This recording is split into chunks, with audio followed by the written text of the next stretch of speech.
জীবনে অনেকবার চিন্তা করে দেখলাম সমাজে সবাইকে কিভাবে ভালো রাখা যায়।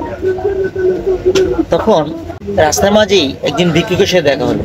ভিক্ষুক বললো, ভাই আমাকে 100 টাকা দিন। ওই সময় আমি লুঙ্গি পরা ছিলাম, আমার কাছে কোনো টাকা ছিল না। তো বললাম, ভাই দয়া করে আমাকে মাফ করা যায় না? ভিক্ষুক আমাকে বলল, তোমার মতো লোক টাকা না থেকে পারে। তুমি খুব কষ্ট পেয়ে চলে গেলেন। পক্ষান্তরে আমি ওখানে দাঁড়িয়ে অবাক হয়ে গেলাম যে আসলে কি সবাইকে খুশি রাখা সম্ভব? যে ব্যক্তি সবাইকে খুশি রাখতে পারে আসলে তার ভণ্ডামি ছাড়া অন্য কিছু না। দুনিয়ায় আপনি যত চলবেন না কেন, সবার মন কখনো সুখী রাখতে পারবেন না। সেটা হোক আমরা আপনজন, সেটা হোক আপনার দূরের কেউ, সেটা হোক আপনার কাছের খুব বন্ধু, সবাইকে কখনো খুশি করা যায় না। আপনার ব্যবহার দিয়ে হয়তো সবাইকে খুশি করতে পারবেন, কিন্তু তাকে মন ভরে কখনোই খুশি করে রাখানো যাবে না।